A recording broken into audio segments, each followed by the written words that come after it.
Welcome to the Women's Hoop Show. Today, we're checking in on some of the league's trades to see who's thriving in their new uniforms and who's still finding their footing. From Aaliyah Edwards settling into Connecticut, to Jacy Sheldon making her presence felt in Washington, to Brittney Sykes putting up big numbers in Seattle. We'll break down how these post-trade performances are shaping playoff races. Then, we've also got a special Record Breakers segment highlighting the players rewriting the WNBA history books this week.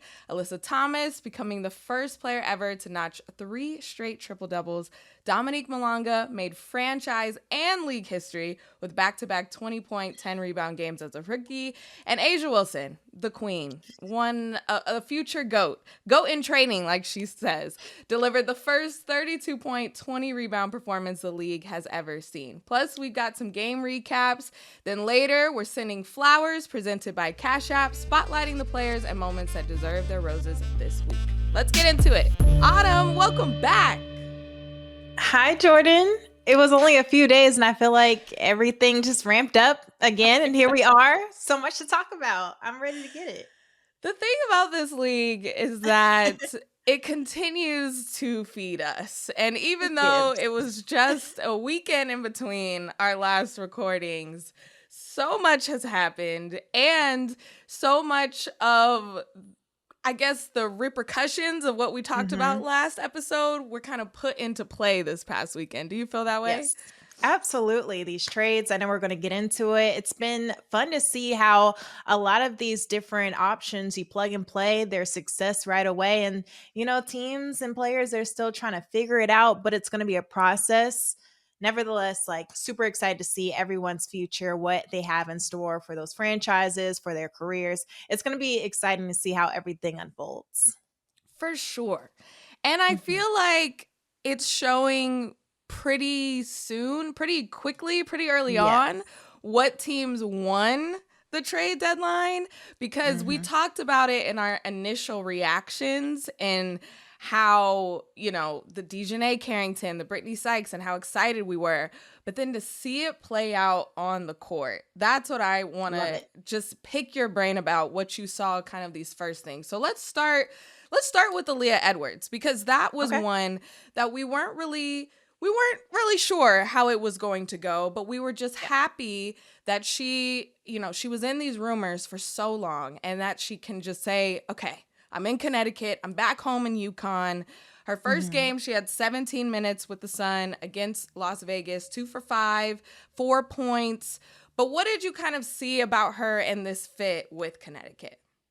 Yeah, like I said, it's going to be a process. I think still trying to find her footing in this offense. Obviously, with just 4 points, 4 rebounds, she still had great opportunities to facilitate to her teammates. She had a good steal, but it doesn't also help that the first game was against A'ja Wilson, who had like a queen-like performance, as she does. She became the first in WNBA history to put up that 30-plus, 20-plus rebound performance in one game. Like A'ja Wilson just doing A'ja Wilson things. But I think when you look at Aaliyah Edwards, the stat line doesn't scream dominance, but you know, she showed flashes of active hands defensively, like her willingness to battle inside, and also like a couple of nice feeds from the elbow, like her facilitating. Everything was on full display, but obviously 4 points, 4 rebounds. You wouldn't say like, oh, okay, that was a success, but it's going to be a long game for this team, for Aaliyah Edwards. So as we look for this like long-term building block, it's going to be amazing to see how she continues to rise in this game, her physicality, her high defensive ceiling. I think this team got better with her for sure. And she's going to learn from a Tina Charles. You know, she's going to have that connection with Olivia Nelson-Ododa that she has had prior. You know, they got a forward who plays both ends, and you can't beat that. Aaliyah, she competes. She has an incredible motor, and she's just capable of being an anchor, I believe, in their front court for years to come. So I was happy with it, but the night just didn't match up going up against Asia Wilson in that Right. front court. Like, there's not much you can do. Tough first game in a new uniform there Right. for Aaliyah Edwards. Honestly, it would have been tough no matter what uniform she was in, because that's what Asia Wilson does. But Every night. one thing I do want to spot out is that it was 17 minutes, which she hasn't had 17 minutes in months for Washington. So I think that's something that is a positive that she can take away, is just getting more of those reps, being on the court more. And I think the whole Connecticut Sun front office can say this year is, we're trying to, just finish it strong as best as we can. So she can just think about individually, how can she get better? How can she continue to, build on that for years to come? Build on the previous season she had, the off season she had, and individually get better. And that's where we talk about the mentorship from Atina Charles, who had a lethal elbow flagrant. I'm like, Connecticut, you guys are starting to get a reputation here. What's going on? The most flagrant fouls by a team, maybe, part of this Connecticut Sun team. But yes, I'm not worried about Aaliyah Edwards. I'm happy that she has a new home. And again, happy that she's getting these minutes to be able to show what she can do. And I know that's going to come. That's going to come down the line. On the other end of that trade was Jacy Sheldon going to Washington, where they won over the Dallas Wings. She had 22 minutes, 8 points, 2 for 6 from the field.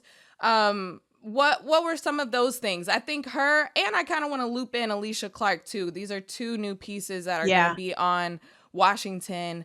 How did you kind of see them get into the mix, as this Washington team has dropped a couple games this weekend, but a big win in Dallas? No, I love the Jacy Sheldon pickup. And just like Aaliyah Edwards, she didn't fill up the scoring column, but she impacted the game with her pace, her on-ball defense, her ability to create secondary offense. Like, I'm expecting Jacy Sheldon, her role is going to quickly grow within this team, because she's definitely a needed piece in this missing puzzle. Like, when you miss out on a Brittney Sykes, the Mystics, they needed a guard who can organize the offense and get downhill, draw fouls. We saw Jacy Sheldon do just that. She went 4 for 5 from the free throw line, and she just shows her fearless attack. Like, she does not stop moving. She's one of the quickest guards in this game. And I think just the two-way presence that she brings is going to be super helpful for the Mystics moving forward. I think about a Georgia Amore, who's going to return next season. Now you have 2 playmakers on the floor. Jacy's young. This is her 3rd team. She just got drafted last year. So you can tell the Mystics are truly buying into the future and what's to come. But immediately, Jacy's a worker. Like, she is a blue collar type player. You can plug and play her. Whatever you need, she's going to bring it, energy and more. So didn't fill up the stat sheet like I mentioned, but still made an impact in any way that she could. And then with Alysha Clark, like, just her veteran presence, like, you can't say enough about that with a very young team. You look across the board, outside of Alysha Clark, outside of Stephanie Dolson, no one has 4 or more years of experience on this team. Like, they are super young, and they're going to have plenty of, 2026 draft picks. I believe 3 in the first round, 2 in the second round, 1 in the third round. So still young, but they're going to be a problem when years come. We're going to be like, oh, okay, they were cooking something. They were brewing. But with Alysha Clark, even with limited minutes so far, still trying to get acclimated into the system, she does everything you need. 3-and-D type player. She boxes out. She communicates on defense. She tells, the younger players where they need to be or what they should have done here, especially having that presence. Even if she's on the bench, she can tell, different players where they need to be or what they should do. She's the type of vet that you want mentoring your young players.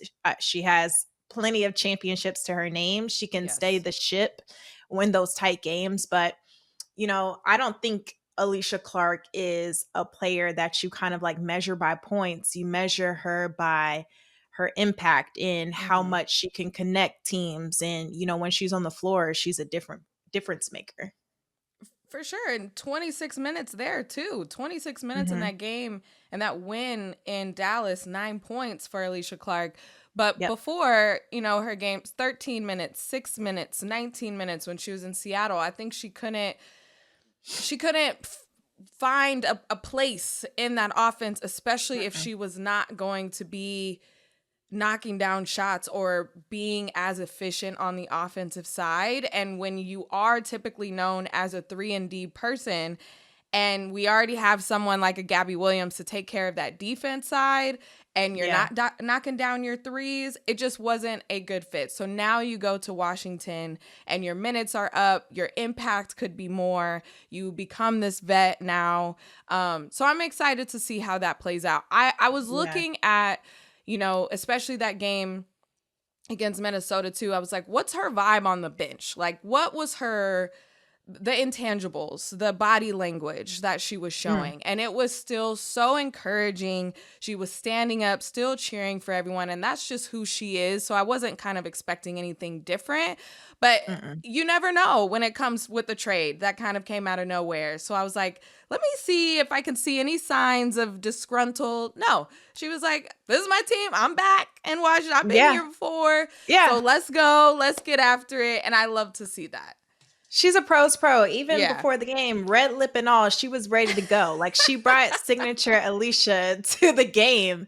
All Things never vibes, change. all good. Right. All good vibes. She's like, okay, I'm here to work. And if this is my role, if this is my purpose in this season, in this chapter, I'm going to do that and more. So I love to see that. A pro's pro, Alysha Clark. Like, she is going to be so good for these young players. Sonia Citron, who has been phenomenal. Kiki Area Finn. You want to look to, those type of players. And that's a luxury to have in your young career, when you can ask questions and be a sponge and learn from the best of the best. And I think, that's received very well. In Alysha Clark, she fills that void that they're going to miss out with a Brittney Sykes, that's who they went to do, have those questions and soak up whatever they can. So now they have that type of leader. Yes. You mentioned Brittney Sykes. Let's go to the two players. I want to say Brittney Sykes and DiJonai where it's rare when you see a mid-season trade at all. And then on top of it, it's like, oh, these players should have been on this team from the beginning. Like, it is such a seamless fit from the outside looking in with these two players. And Brittney Sykes in these last two games it just seems like it is a seamless fit into Seattle. And I could not wait to talk about it because, one, I love being right, Autumn, and that's what we said. We said that this was going to happen, and we said it was going to be a great trade. So I was kind of nervous. I was like, God, if this don't work out, we're really hyping this up. But it did, and it looks great. It just makes sense. It just makes sense. I will say that it is 2 losses in those 2 games. So I want to talk about a team thing maybe when we get to the game recaps. But Brittney Sykes herself, I feel like she has come in and said, okay, you traded for me. I'm option 1. Like, she has completely dominated the ball and is just turned into a scoring machine. And that Vegas loss, 14 points, shot 14 shots, and went 5 for 14. Then in the game against LA, I don't know if it was just past animosity, past hate for the Sparks, but she went off for 27 points with 21 shots. Like, it was very much, I have the ball in my hand and I'm option number 1. Did you kind of get that sense as well? 1000%. As she should. Yeah, no, this is vintage Brittney Sykes. That downhill explosiveness. She had the toughest move I have ever seen by far with the pivot. You know what I'm talking about. You know what I'm talking about. That was, I need like a highlight or something to like flash above this. Oh, man. Beautiful. I was like, my jaw was on the floor. It was, chef's kiss, but literally elite defense, also a willingness to just take on any big offensive load that the Seattle Storm needed. She had clutch buckets at the buzzer as well, Yes. versus the Sparks. Like that, I don't know. Between these two teams, like we've been getting some thrillers, and I love to see it. But Brittney Sykes, she just gives the Seattle more ammo in the backcourt that they needed, in my opinion. And her ability to push pace, force turnovers, it fits Seattle's identity to a T. So I believe Seattle, they got one of the best two-way guards in the league. And, you know, she's still looking to get acclimated into the system. I look at those 5 turnovers. There was one time where she overthrew a pass to Nneka Ogwumike, but that connection's going to strengthen as time comes, as she learns the offense. Because we got to remember, with this condensed schedule, there's not really a lot of time to practice with the team. Like, you're literally learning on the fly. I don't see those mishaps happening often with a veteran player like a Brittney Sykes. I see it as just a continuing, growing relationship connection with all these players. But to come out versus the Sparks with 27 points, how she came up clutch, she showed a lot of signs of brilliance of what the Seattle Storm needed. She posted on her story right after, you know, just wait till the pieces fall into place. And I think they should be really encouraged that even though these are 2 losses, that this can and will be a scary team once everything 1000% gets together. But just seamless. I'm so excited for her. That move, we just have to spend just a few more seconds on it, because the situation called for a big bucket. This was final seconds of regulation. Brittney Sykes gets the ball at the top of the key. I'm going off of memory here. Gets the ball off the top of the key, drives to her right side. Then it's Azurá Stevens coming up for the help. So she jump stops, pump fakes one time. Azurá flying. Then Azurá lands on the floor, and Brittney Sykes jumps up, pumps again as a step through. She flies a second time. Then Brittney Sykes has a wide open layup.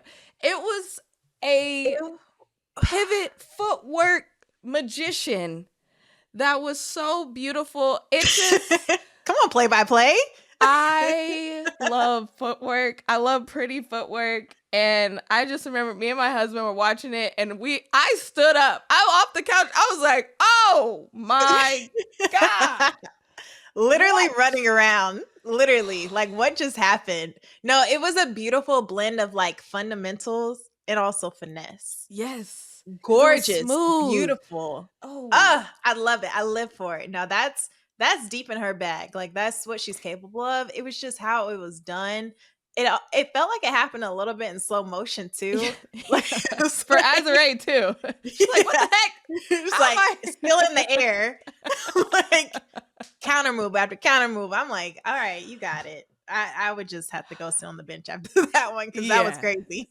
That was correct. Filthy. Nasty, if you guys have not, if I didn't do it justice, or if you have not seen beautiful play-by-play, thank you. I appreciate it. Thank you. Go watch the clip, because I've watched it 20 times and it's just still as good. And all you young kids watching the podcast, practice that. Practice that if you want to get a shot off in the gym, because I was always the shortest, but I had the footwork, so I could get some shots off, and that's what matters. So Brittney Sykes. Okay.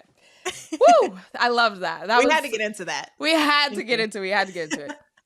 Okay, on the other side of the 2 players that I think really won this trade is DiJonaiCarrington, who's now on the Minnesota Lynx, now with light pink hair to go with. She said she made it clear she is not a stud bud. She is a femme bud. She wanted everyone to know. She's like, as it wasn't clear enough. That was so funny. Holly Rowe was like, okay, thank you. Yes. We did not want to get into that, but thank you. DiJonai looks great. Like, it's beautiful. Like you said in our last episode, Autumn, it is a defensive star going to the number 1 defense in the Minnesota Lynx. And if we can just kind of morph into the Minnesota Lynx New York Liberty matchup, and how DiJonai excelled and shined in that, and how Minnesota's defense was really put on display there. But also her offense, 15 points in 20 minutes. And it was Gorgeous. all the type of offense that we were hoping for. It was fast breaks. It was offensive rebounds. It was just all of these hustle plays that she can get in where she fits in. And that turns into 15 points. Like that is Jordan. An efficient 15 points. That's what got me excited.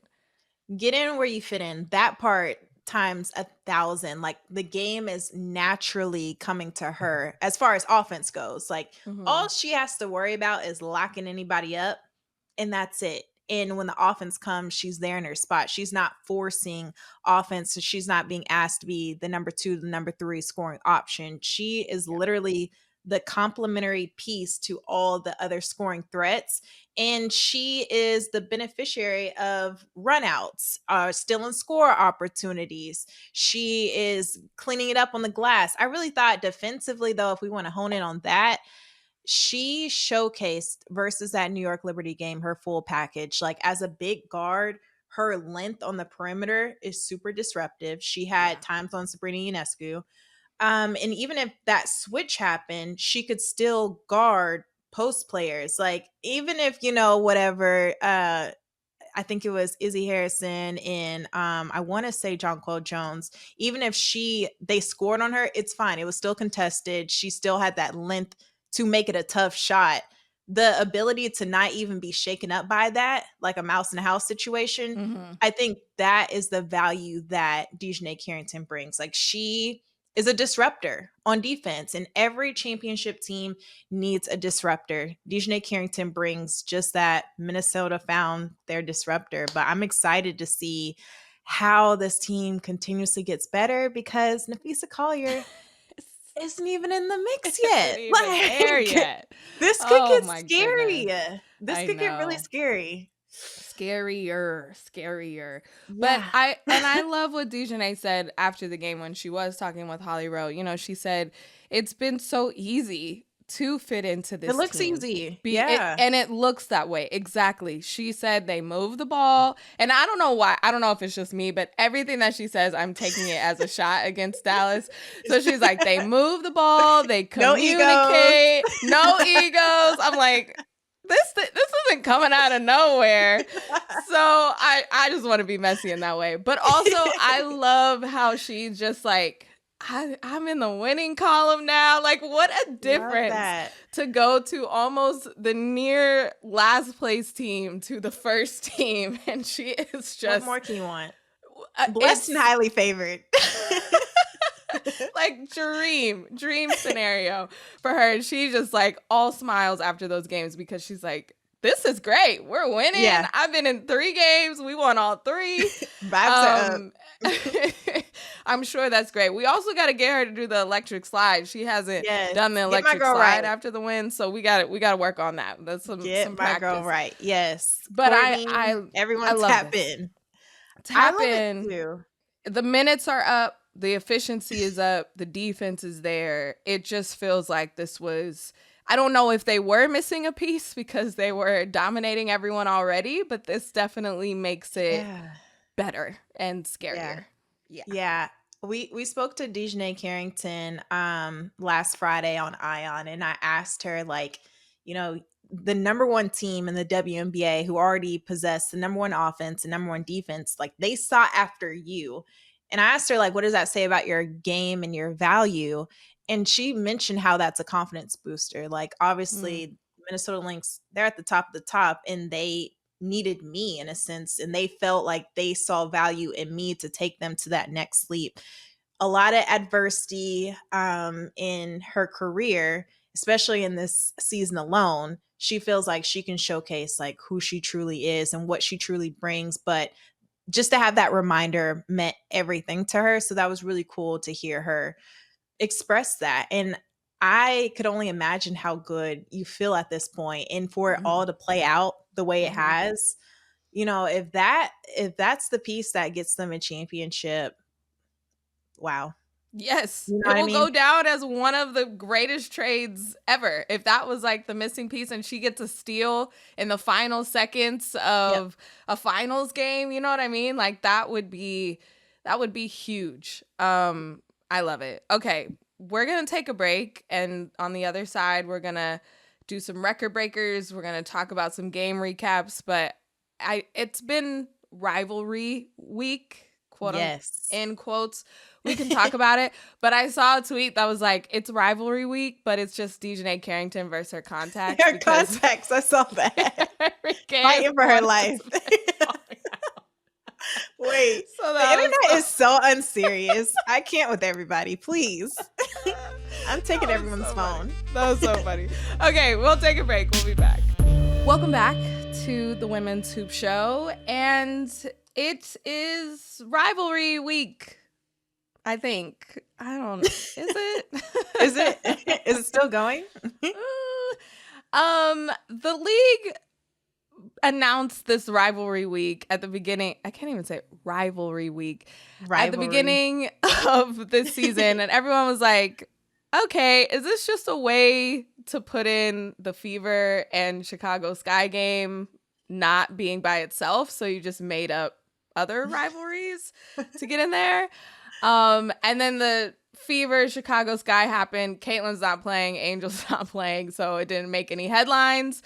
No. But were these rivalries, Autumn? I don't know. Are they? Well, Natasha Cloud even said, like, championship, yeah, we know this is a whole different team. This is just the best of the best duking it out. So Yeah, I she don't did say think that. the players like to kind of feed into the narrative of rivalries. Like, it's just, it is what it is at this point. But I like how Natasha brought it. Like, these are completely different squads when you look at the Lynx and Liberty and who they've acquired during the off season and how they're playing now. What we saw last year is completely different from what we're seeing in this current moment. Yes, she did say that. You're right. She was like, I'm kind of tired of She's hearing about over it. last year. I'm She tired of clocked hearing it. this is a rivalry. It's the number one versus the number two right now. Can we just Yeah. talk about it like that? So let's talk about it. Minnesota Lynx and the Liberty. This is the second time that they played each other in. I think Kayla McBride said they play each other 3 times in 9 days. In 9 days. After we didn't get this for all season, we get it kind of jam-packed. So that's really interesting. And Kayla McBride said, we're kind of treating it like a series because the Lynx don't play again until they play the Liberty again next week. So that's super interesting. So, the Minnesota Lynx, this is the second time that they beat the Liberty, 83-71. Kayla McBride had 18 points. We talked about DiJonaiCarrington's 15. Alana Smith, 8 points, 9 rebounds, 7 assists, 4 steals, 3 blocks. I don't think we talk about her enough and how huge she is for this team. But what did you see team-wise? I think we zoomed in on what DiJonai did, but team-wise, this was very much a statement win of the Lynx just being the better team to me.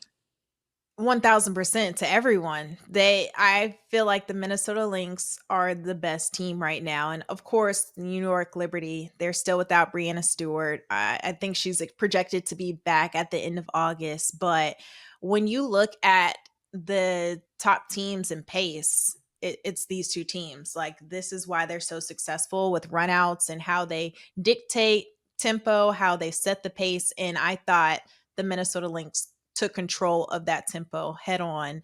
Yeah. And it was a great first half by the New York Liberty. But then in the third quarter, I thought like they lost some focus in a sense. They were making a lot of mistakes, and those mistakes were turned into points by the Minnesota Lynx. They look connected through and through. Like, there were no flaws in their game. DiJonai-Carrington was huge off the bench. Natisha Heidemann was huge off the bench. You just talked about Land's impact. I'm so happy that Kayla McBride gave her flowers, because the game before that, she put up 25 points. And this is without Nafisa Collier. There's just different dynamics that each player brings that allows them to flourish as a unit together. They play fluid, beautiful basketball, and the New York Liberty, they had lapses in a sense. You can't have lapses against the best of the best, especially when you think about finals. And that's how I love to hear that. I love to hear that they're treating this like a series, because once you hit that time, Yeah. it's go It's time, you time. know? Yeah. We could talk about their offense all day long, but I really feel like they fueled their success with their defense, like forcing those turnovers, turning it into points, the ball movement, how every role player makes an impact. It's not just one player, like anyone can beat you on any given night. But without Napheesa Collier, you got to give flowers to Minnesota Lynx and how they're still figuring out different ways to win. And I feel like that makes a championship team. For sure. And the idea that, you know, of course we would love to see these matchups with Breanna Stewart versus Napheesa Collier. Those are that's the dream. That's the dream.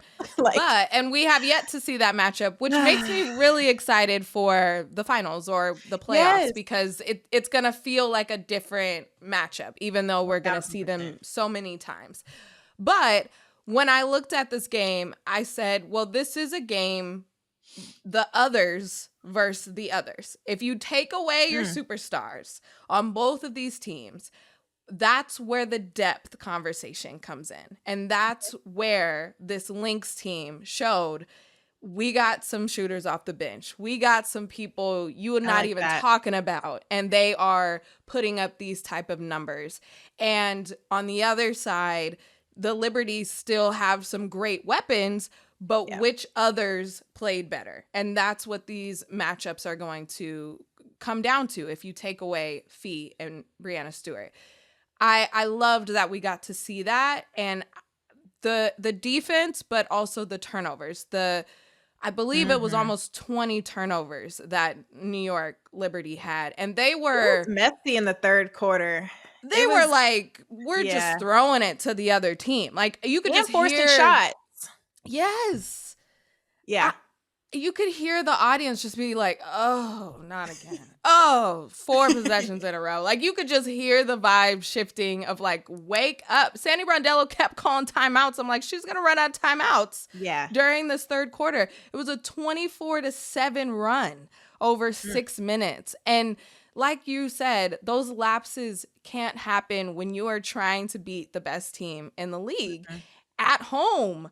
And all of those things compounded. So I think the Liberty are like, well, just wait till we get Breanna Stewart. But it's also, you can't wait, because other teams are coming up in the standings. We can talk about Atlanta Dream coming up there and had a huge win over Phoenix. So if you keep saying we got to wait until the end of August, there are so many games in between that time, especially the Liberty. They have, I believe I saw a graphic that they have one of the toughest remaining schedules for the rest of the season. So that's not looking good if you're going to play like that. Now, again, it is against the number 1 defense, but there's some things that you definitely have to fine tune as we get back to the focus of what the postseason demands.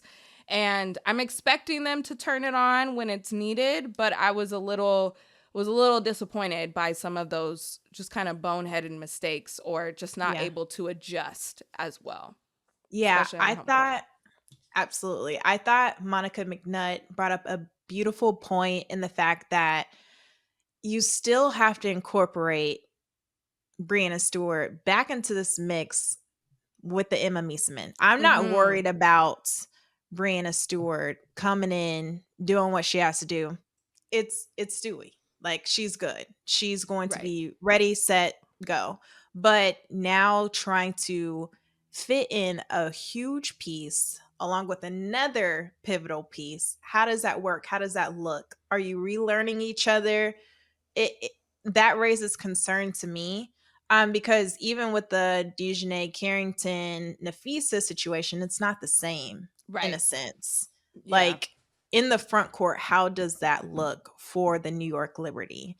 You know what I mean? So I'm excited to see how that plays out. Maybe it is seamless. Maybe we're looking too deep into it. But I thought she brought up a great point in that.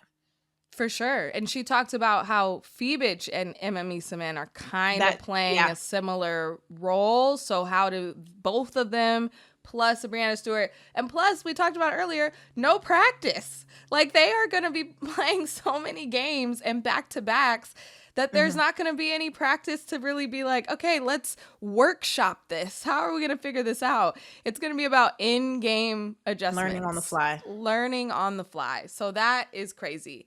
One last thing I want to say about this game is that during the broadcast, Ryan Ruocco talked about Minnesota, and he talked about how scary they look now. But he said they own Chicago's first round pick next year. And how bad Chicago is, that can be a lottery pick. That can end up being the first pick of the WNBA draft. And the Minnesota Lynx own that. So I mental noted that because I did not know that. I didn't know that either. The Minnesota Lynx could get even better with the top 3, top 5, top 4 draft pick next year in an crazy draft that we're going to experience. Do you know who's in the draft class next year? Oh my God. What? Wow. We're talking Lauren Betts. We're talking AZ Fudd, Flau'jae Johnson. Who else is out there? Olivia Miles, Taniyah Latson. Oh my gosh. Reagan Beers. Like there's so this next draft class. Yeah. Whoa. I did not know that. That's insane. This is also my first reaction was, God damn it, Chicago. You guys are never going to beat these allegations of doing anything right from the draft. Fumbling the bag for sure. That was incredible. Also, this tweet from Women's Basketball Fan. They go, Lynx go back-to-back, 25-26. Then Fee has baby number 2 in 27. Then the Lynx tank, go 0-50 and draft Sarah Strong number 1 in 28.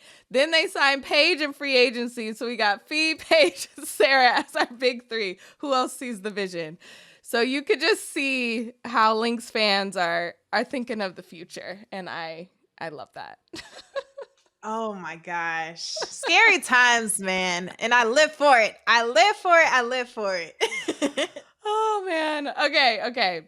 The other game, we got to talk about other games, but we could talk about Minnesota forever. This could be a whole episode, actually. It really can. Okay, real quick, Atlanta Phoenix Mercury was a big game for standing wise. The Dream pull it out despite Jordan Canada leaving early. Ryan Howard in her first game back was lovely to see her back on the court, but then she gets ejected towards the end of the game with a double technical. Frustration all around, but the Dream still able to pull it out over the Mercury. So quick thoughts on how big this game was for the Atlanta Dream to move up and be tied for second now. Massive. What they're doing right now is massive because of hosting rights, obviously, on the line, and something the Atlanta Dream hasn't had a luxury of, especially in this new Ryan Howard era. So for them to be at the top the way they are, clicking on all cylinders, even without all the pieces, I would say Ryan Howard too, even without all the pieces, because she didn't have the same type of production that we're used to. But for this team to still rally together and find a way to win, Jordan Canada was in and out the game with a couple of injuries, but she returned back. We didn't see, Brittney Griner get as acclimated as we wanted to, but that's definitely a piece that's right there. Yes. They're just trying to get back into their flow as a team and learn how to play with each other once again, because it's been a minute since all of them have been on the floor. But Bree Jones is always the answer inside. Alysha Gray, talk about her as an MVP candidate more often. Yes. Jordan Canada, what she does by attacking space has been so nice to see. And Naz Hillman, this is my most improved player of the year. What she's doing this year isn't being talked about enough. So I'm excited to see what's in the store for the Dream, but massive win, because the Phoenix Mercury, they're no slouch, and they beat them twice. So with an Alyssa Thomas going off, having the year she is, this is a complete unit. Yes. And that was 5 games in a row, right? 5 wins in a row for the Dream. Mhm. And when we talked about it coming into this Ryan Howard injury, like, whew, they just got to hold on. And that's exactly what they did. And this is what They happens held when you on. do that for dear life. And now you're tied for second with the New York Liberty. And how opposite that could have gone if they weren't winning some of these close games. So, I love that now. They got 20 wins on the season, or 20-11. Getting Ryan Howard back, that was a tough first game back. 16 minutes, 4 points, 0 for 7, 0 for 5 from 3. Like, that's okay. That's expected. You're gonna get back into the flow. I'm not worried about Ryan. Yeah, we know what you can do. Not worried about Brittney Griner either. Truly. No. They're gonna be Shout good. out. Shout out to the Atlanta Dream and Naz Hillman. 13 points, 13 rebounds. She has my vote for most improved player. She better be. I love it. I love it. Okay, Seattle Storm, LA Sparks. We talked about it a little bit from the Storm side. These Sparks, man, I was a little disappointed in, was that Friday's game when they played Golden State? Or what day was that? Because they had a back-to-back. So it was Saturday. At Golden State, fighting for that last playoff spot, I wanted a little bit more from the Sparks, and they did not deliver. They lost that game, and then they came out against the Storm, where the last time these two teams met, it was double overtime. It was incredible. They just match up so well. De'Arica Hamby with the game winner again. 3-point play with 5.6 seconds left. She scored 7 of the Sparks' final 9 points. Kelsey Plum had a terrible night in Golden State. She comes back, has 20 points. De'Arica Hamby finished with 19 points. Azrae Stevens, 15. Cameron Brink, 14 points off the bench. Welcome back, Brink. I'm really, really liking these Sparks. Me and my husband were clapping at the end of that game. We had an ovation because we know that this is what the Sparks team could do. So I hope that they get this last playoff spot. I really am hoping that for them. I hope so too. I feel like it's in reach for them. It's right there for them to snatch it. And I think the Sparks are proving that they are legit. They are not just winning with their offense. I really thought their defense showed up in that game, especially in that last play to seal the deal, like make sure that the Seattle Storm didn't get a last look. Like that was the entire game to a T, how they were able to ramp up their defense. And you look at what they have brewing and how these pieces are stepping up outside of a Kelsey Plum, who was phenomenal. I think she's doing a beautiful job of getting hers while still setting up her teammates. De'Arica Hamby is so consistent, so reliable in the paint. But when you have a, Ray Burrell, who's been lights out, so confident, Cameron Brink healthy, these two pieces having that health back is massive. Rickea Jackson, even though she had 9 points, she still makes an impact, and she had some big timely buckets.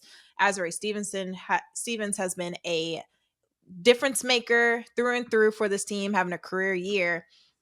But it's everyone, like having multiple playmakers on the court together, with Julie Van Loo.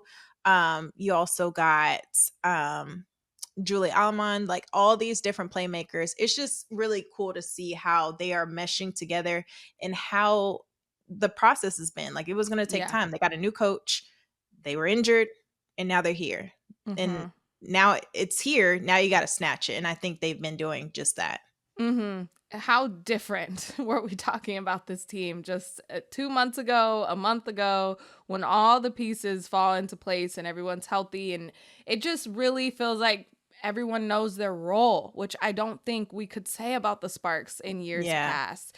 It really does feel like Julie Almond is like, I am getting people open. She had her first career triple-double the other night. These are things that we have been frustrated. And I say we as a part-time Sparks fan living in LA. It has been frustrating. Times are up now. It's up now. It's like, yes, this is what it can be. How wonderful. So really, really excited about this Sparks team. And then on the other end for Seattle, I kind of want to merge this into our record-breaking segment because Dominique Malonga has, I think, I was a little critical at the beginning when I said, you know, I'm not seeing it yet. She just looks really young. But man, has she found her footing at only 19 years old. What she has been able to do, the youngest player in WNBA history to have over 20 points, 10 rebounds in back-to-back games. First rookie in franchise history. And when you think about those rookies that the Seattle Storm has had, Lauren Jackson, Sue Bird, all of these great draft picks that they've had. And Dominique Malonga is coming in and saying, like, this is where I can take up space and be the most efficient and effective. And it's been so cool to see it unfold over the course of this season. And it just seems like the game is slowing down for her and she's starting to figure it out. And that has been a joy to watch from afar. And figure herself out. Like, she looks more sure of herself, that confidence, that IQ. At just 19 years old, I feel like she's just blossoming in real time. Her game is growing every single game, I would say. And she just looks like she understands her value. Like, she understands her length. She keeps the ball really high and she finishes with poise. She's learning from the best of the best too. When you look at Nneka Ogwumike and Ezi Magbegor, like, that to me is the blueprint, an ideal situation of who you want to learn from, who you want your vets to be, because they can show you the way. And I feel like just the next step for Dominique is just getting that strength and developing into that pro-ready body. But she's just scratching the surface. I don't think people are truly seeing what she's doing right now because it's slow and steady. Like, it's a process. And I feel like game by game, she's going to continue to peel back the layers of who she can be in this league. But, I know we keep talking about Paige Beckers, which I feel like she has that in the bag for Rookie of the Year. And Kiki Ariafin, Sonia Citron. Dominique Malonga's like, hold up, at least talk about me. Yes. I'm still here. I think she was the steal of the draft. I'm going to hold everything to that. Like, I really, really feel like at number 2, even though she was so high up there at 19 years old, no one saw that coming. And I think the Seattle Storm, they made a great move. Yes. A lot of people just didn't know who she was. So to be able to get in the draft, be here and be doing these things already in your first season. And I go back to that unanimous GM survey that came out at the beginning of the year. Even though they had Paige Beckers' prediction as winning Rookie of the Year, they said who's going to have the best overall career. They chose Dominique Malonga. And I always pinpoint that because of the upside is so high for what she can be able to do. And you see just the raw athleticism. I will say, though, what Noelle Quinn has is an embarrassment of riches. When Dominique Malonga is playing so well, you see Nneka on the bench for really long stretches of time, or Ezi on the bench for really long stretches of time. That rotation of those three is something that I'm very curious how it's going to play out. And it's just like, well, tonight's Nneka's night, so Dom doesn't play. Tonight's Ezi night. Like, how are they going to be able to figure out those rotations? Because we kind of saw that in these past 2 games, Nneka not playing as much because Dom's going off. And you kind of have to clap for that and say, like, I don't want to come in here and mess up the flow. But at the same time, you're Nneka Ogwumike. You need to be on the floor. So I'm very curious how those rotations are going to go. And I'll say, too, with Brittney Sykes in there, I did notice a couple times Gabby Williams running to the corner or thinking that she's open, having her hands up and kind of dropping, like body language wise, just kind of like, okay, I didn't get the ball. Her offense has taken a hit with Brittney Sykes coming into this team because I talked about how much Sykes has been dominant. So just overall curious how these rotations are going to all land into place for Seattle. That'll be It interesting. will be interesting. It's great points, though. Very, very interesting. Okay, continuing with our record breakers.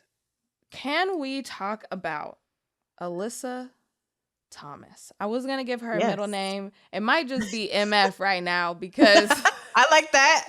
Put some respect on it. Yeah. Alyssa Thomas. Are you joking? Bringing up my girl Monica McNutt again. I think we have gotten too, I don't even know, too jaded by triple doubles and what she has been able to do. The first player to get 3 straight triple doubles. And then we were coming into the game against Atlanta. Maybe she gets a 4th. Like, these are really hard to do. Yeah. I don't want us to say that this is just what we expect, but like, come on. Yeah. Alyssa, AT, we have gotten so used to your greatness. This is crazy. No, for sure. Triple doubles are hard.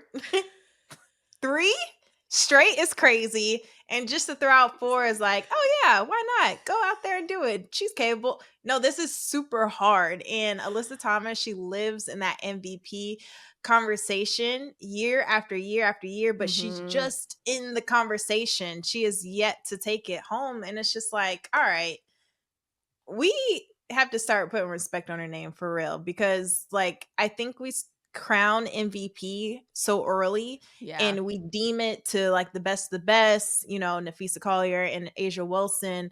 They were in that chatter coming into the off season, and I feel like that chatter continues, but we leave out, you know, these type of performances night in and night out. And obviously team success plays into it as well, but you can't not bring up her name. Like, what makes AT so unique is that she's the only post player in the league who's manipulating the offense the way that she does. And she's leading all post players in assists. She's a walking triple double, and she's a heartbeat and engine of her team. Her value is so unmatched, and she's continuously just redefining what a post player is. We have to get out of this world of like, oh, okay, yeah, like she does that every night. We'll see it again this night. No, this is incredible. This is out of this world, and we need to start acting accordingly. So shout out to Alyssa Thomas. I know she's probably fed up with it, but just playing her game and just doing her every single night, and you have to commend that. Man, it's a very interesting point right now with Napheesa Collier out. You know, we talked about it before that she's going to be reevaluated in 2 weeks, but that could mean that Napheesa's out just longer. Reevaluated. Yeah. It doesn't mean that she's coming back in, you know, this week or anytime soon. She was in a boot over this whole weekend. So if Napheesa Collier, who's had a great season leading the number 1 team, but if she has extended timeout, AT can sneak in there and keep putting up triple doubles and almost averaging a triple double, we have to at least consider it. Like, we can't just automatically give that crown to P. And I know I can be guilty of that as well. But AT 1000% puts her head down, continues to do the work, continues to be the engine of this team. And that is an insane record to break. And I think the other part of it making history, no one else is even close. Not even consecutive wise. No one's close with how many career triple doubles they have. It's hard to get. And she does it in her sleep. Like, Julie Allemon, it was her first career triple double. You thought she won a WNBA championship. How hard they celebrated, and AT's like, oh, that's Tuesday for me. That's nothing. Shout out to my teammates for helping me. Like, it's y'all. Like, I'll get it tomorrow. Don't y'all worry. And the craziest part is she did almost get that 4th against the Dream. Like, if her team was knocking down some more shots, she probably would have had 5 more assists in that game to help her get there. But man, AT has been absolutely incredible. And the last record breaker that we have to talk about, speaking of that MVP conversation, Asia Wilson, I don't even I don't The even have woman the you are. words. The woman you are. The queen 32 you are. points, 20 rebounds. Wow. Never done in WNBA history. And we are almost at 30 years of incredible players and the best players in the world. No one has been able to put up a 30-20 rebound game. Crazy. What? Autumn? What? How? That's the analysis. What? Yes, that's it. Literally, you question it. Like, huh? How? Girl, how are you real? That's really the question, huh? No, time and time again, A'ja Wilson just makes history in dominating fashion. Like, she is truly dominating every single inch of the floor. And there might not even be any records left when she's done playing because she's going to snatch them all. Like, I agree. A'ja Wilson's the best player in the world, and she's doing it night in and night out. And I think that's what impresses me the most. Like, her consistency. I don't think we talk about it enough. We're so in awe with the records that she breaks and the highlights, but the consistency factor of it, what she's doing every single night.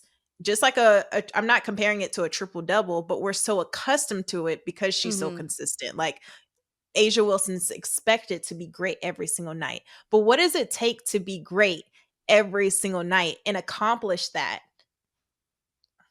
She does it. Yes. And she's still adding tools to her bag that, like, I think about her being a consistent 3-point shooter. That's coming up.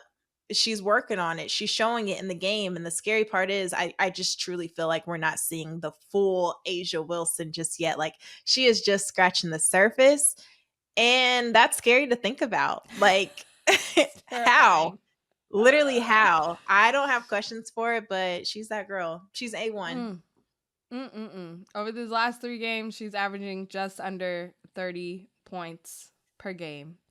In this game, the Las Vegas Aces out-rebounded Connecticut by 17. And yes, if you are adding 20 rebounds just from one player, that tracks. Yeah, I'm in awe. I think that this MVP race is going to be closer than we think it is. And I think last year was unanimous, as it should have been.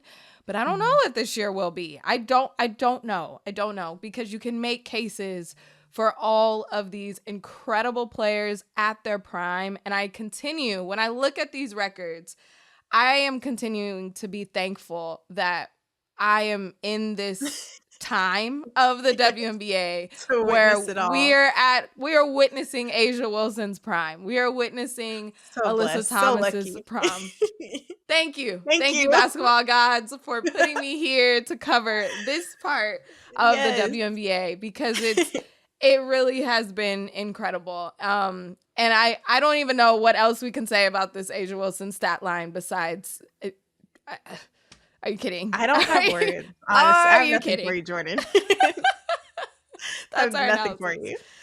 Okay, we just gave a lot of flowers, but we're going to take a break. And when we come back, we're going to hand out some more flowers. Welcome back to the Women's Hoop Show. It's time for Sending Flowers, sponsored by Cash App. Making money moves should be easy, and that's why there's Cash App. It's fast, safe, and honestly just way more personalized than other apps out there. So we are going to send some flowers today, and I'm going to go first. I'll just go quick. Yes, please. This is a bouquet, but I just want to say this is more to ESPN for the coverage of the Minnesota Lynx and New York Liberty game. And here's why. Because it was a countdown. I believe there was a pre-game show, there was a halftime show, and then after the game was over, I was like, man, I wish there was a post-game show. And then there was a post-game show, and we could talk more about this matchup and more about everything in the W. And do you know how long we have been begging for post-game coverage or just coverage in general? I know you guys rock it every single week on Ion, but it was like this was a big game and it felt big. And I'm happy that we can get to this point as fans or as as people just watching the game, that it's like, I have so many thoughts to digest after that game, and there's a space, and we're hearing from the best and the smartest people in women's basketball to talk about it more. So just wanted to give my flowers to that, and that was really nice. And I was so happy and pleased as a fan. That was such a good Yes. I'm going to give one of my flowers as well, because I have a flower to give, but definitely ESPN. Shout out to them. I agree. Like, I love a good pregame show. I love halftime shows, but I want to talk about it. Like, we just saw maybe a game winner, a thrilling bucket, like a tough stretch. The outcome. Let's talk about the outcome and what's happening league-wide, and ESPN did just that. So shout out to them. That was really good. Thank you. I'm going to send flowers to Cameron Brink, because my girl is crushing it. Like, for her to sit out for 13 months due to an ACL, I already know how tough that might have been. Actually, I don't know how tough that is. I don't know how it is to sit out from the game that you love for so long due to a season-ending injury, but how she handled it with grace. She found herself, doing other passion projects and keeping her spirits up. For her to come back on the court and dominating like we're used to seeing, that's hard to do. Like, that's not an easy feat whatsoever, but she's coming in, easing herself back in. She did this on her own timing. The offense is there, but baby, that defense never left. Oh my goodness. I love it. The game where she had 5 blocks and had the volleyball block was insane.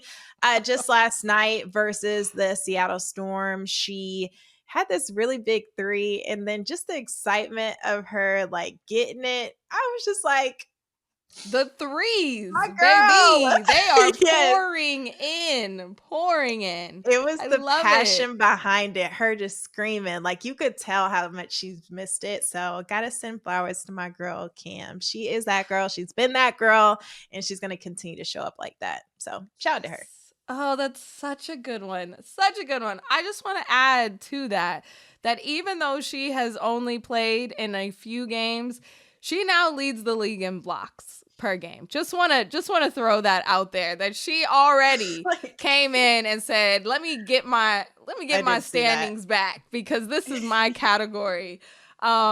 If she would have played a full year at this pace, she would be in the conversation for Defensive Player of the Year. Like, I think people aren't really getting that. Next year. That's so great. Yeah. She is going to get one in the next few years for sure, because of how dominant she has been. But I love that one. Cam.